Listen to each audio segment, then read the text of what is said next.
Hello दोस्तों, स्वागत है आपका एक नए क्लास में। बहुत सारे लोग कमेंट्स कर रहे थे कि सर पादप कोशिका में समसूत्री विभाजन के लिए बनाइए। सर बिल्कुल बना देंगे, तो इसमें चित्र सहित पूछा जाता है, तो इस वीडियो के आखिरी में हम चित्र भी लगा देंगे। ठीक है सर, आराम से आप चित्र को बना लीजिएगा, बाकी बहुत शॉर्ट में समझाएंगे और बहुत आसानी से आप लिख पाएंगे। देखिए विभाजन का मतलब क्या होता है? विभाजन का मतलब होता है टूटना। ठीक, दो तरीके से विभाजन होगा सर, एक होगा केंद्रकीय विभाजन और एक होगा कोशिका द्रव्य विभाजन। जरा ध्यान से सुनिए, यह विभाजन कायिक कोशिकाओं में होता है। कायिक कोशिकाएं समझते हैं आप? कायिक जनन ही क्या होता है? लोग कहते हैं ये काया है, समझ गए आप? यानी जो शरीर की कोशिकाएं होती हैं उनमें होता है समसूत्री विभाजन पादप कोशिकाओं में। पादप का मतलब होता है पौधे, यानी पौधों में कायिक जनन होता है, उस कायिक कोशिकाओं में ही ये वाला विभाजन होता है। ध्यान से सुनिए, यह विभाजन कायिक कोशिकाओं में होता है तथा विभाजन से पहले की अवस्था अंतरावस्था कहलाती है। बताइए सर, पॉइंट टू पॉइंट पढ़ा करिए।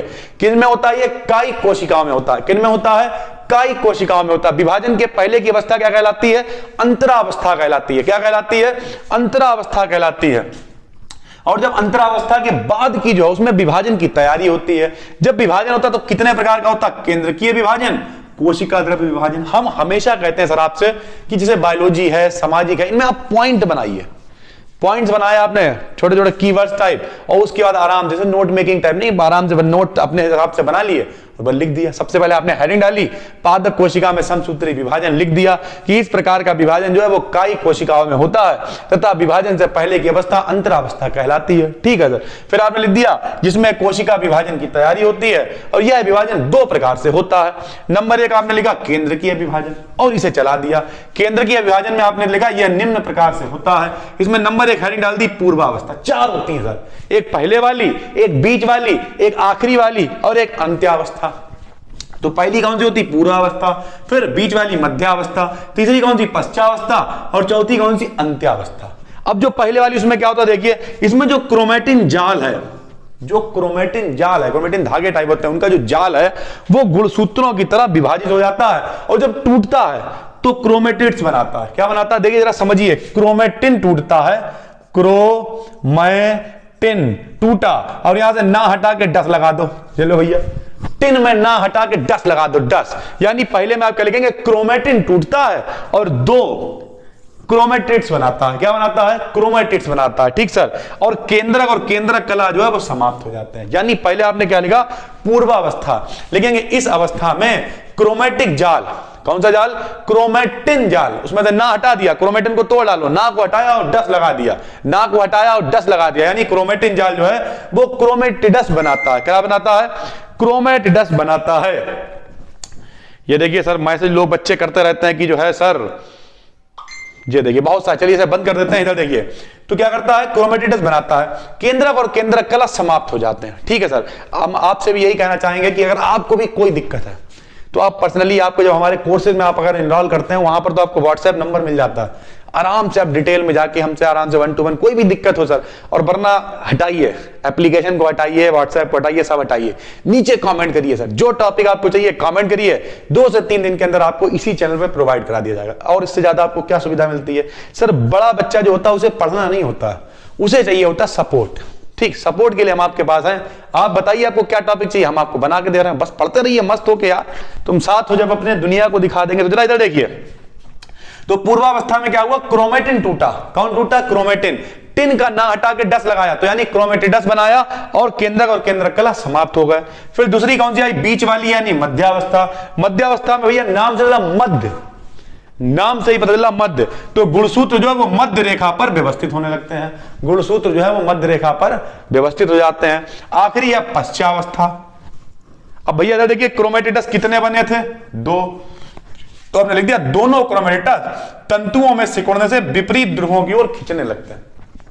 2 क्रोमेटिडस बने थे, दोनों विपरीत ध्रुव मतलब किनारे होते हैं, दोनों किनारों की ओर खींचने लगते हैं। जरा समझिए, पहले में क्रोमेटिन टूटा, बिल्कुल रटने की जरूरत नहीं है, ना हटाया डस लगाया, 2 क्रोमेटिडस बने।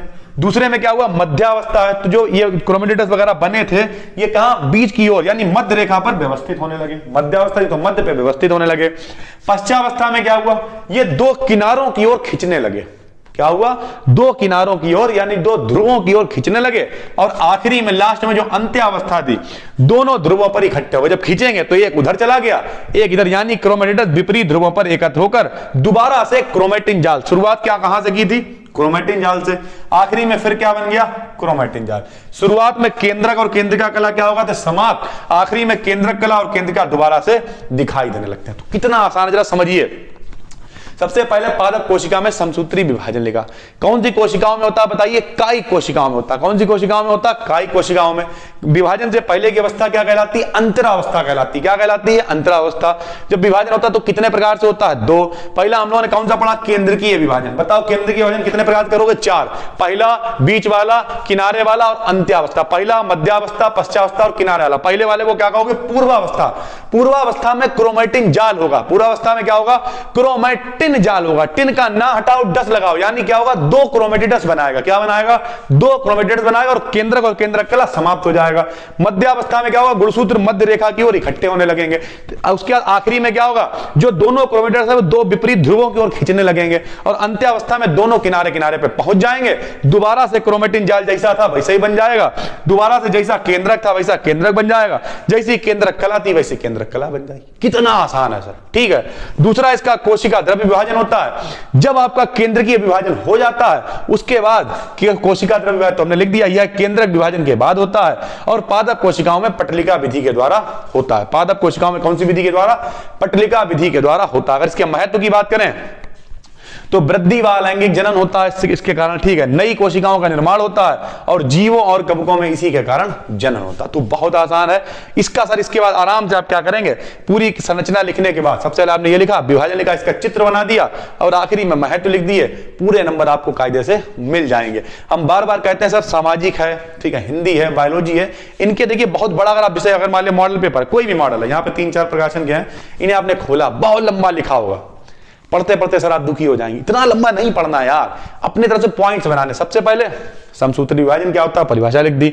दो प्रकार से होता है, दो की कितनी होती, चार अवस्थाएं होती हैं। क्रोमेटिन जाल से शुरू हुआ, क्रोमेटिन जाल पे खत्म हुआ, जो खत्म हो गए तो दोबारा से मिल गए, बीच में जब मध्य पे व्यवस्थित हुए और साथ ही साथ विपरीत ध्रुवों की ओर खींचे। जब जे हो गया तो ये वाला विभाजन हुआ। महत्व क्या होता है, ये होता है, महत्व से पहले चित्र बना दिया, कंप्लीट हो गया आपका पादप कोशिका में समसूत्री विभाजन।